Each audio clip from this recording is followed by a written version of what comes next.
हाल ही में उत्तर प्रदेश के इटावा से एक हैरान कर देने वाला मामला सामने आया था। बीते 21 जून को एक कथावाचक के साथ कथित तौर पर अमर्यादित व्यवहार किया गया था और ये विवाद जिस तरीके से बढ़ रहा है, बढ़ता ही जा रहा है, थमने का नाम नहीं ले रहा। हालांकि इन सब के बीच मध्य प्रदेश के छतरपुर स्थित बागेश्वर धाम के महंत पंडित धीरेन्द्र कृष्ण शास्त्री का इस पूरे मामले पर अब एक बड़ा बयान सामने आया है और उनके बयान ने हर किसी को हैरान कर दिया है। दरअसल पंडित धीरेन्द्र शास्त्री से इस पूरे विवाद को लेकर सवाल पूछा गया, जिसके जवाब में उनका कहना था कि वो तो 25 दिन की विदेश यात्रा पर थे। हालांकि जब वो लौटे तो उन्हें इस घटना के बारे में पता चला, जिससे वो काफी ज्यादा दुखी हैं। अब इसके बाद बाकायदा धीरेन्द्र शास्त्री ने एक वीडियो जारी किया और इस वीडियो में वो ये कहते हुए नजर आ रहे हैं कि हमारे विदेश रहते हुए भारत में कई घटनाएं हुई। इनमें से एक घटना बेहद विचित्र थी। ये थी इटावा में कथावाचक के साथ दुर्व्यवहार।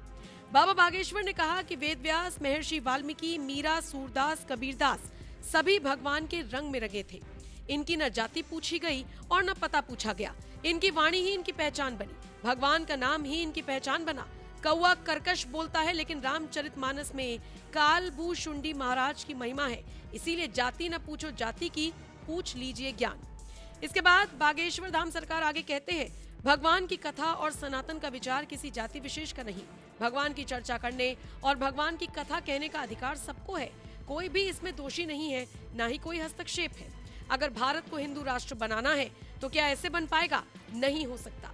भगवान के नाम का गायन कोई भी कर सकता है।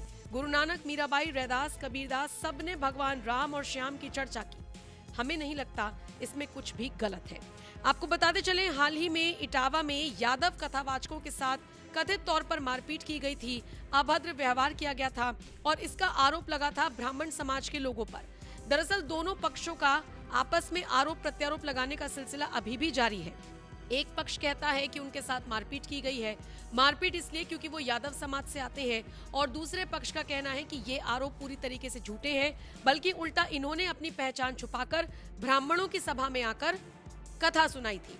अब इस पूरे विवाद पर पूरा देश दो खेमों में बटा हुआ है।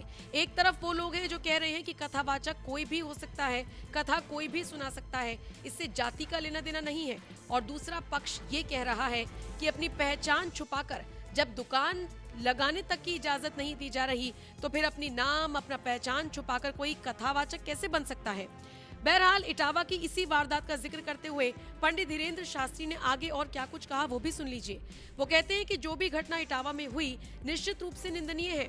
अगर उसने कुछ अपराध किया भी है तो हमको तुरंत कानून व्यवस्था और न्यायपालिका की शरण लेनी चाहिए, न कि खुद न्यायपालिका बनना चाहिए, ताकि विद्रोह उत्पन्न ना हो, जातिवाद ना बढ़े। जो राजनेता वर्तमान में जाति के आधार पर अपनी रोटियां सेक रहे हैं, उनको मुंह तोड़ जवाब मिलना चाहिए। भारत को हिंदू राष्ट्र बनाने के लिए जातिवाद से ऊपर उठकर राष्ट्रवाद की ओर बढ़ना होगा, ये कहना है पंडित धीरेन्द्र शास्त्री का। फिलहाल जिस तरीके से इटावा में ये पूरा कांड हुआ, उसके बाद दो खेमों में लोग बटे हुए नजर आ रहे हैं, और ऐसे में पंडित धीरेन्द्र शास्त्री ने जिस तरीके से ये बयान दिया, इस पर आपकी क्या राय है? कमेंट करके जरूर बताएं।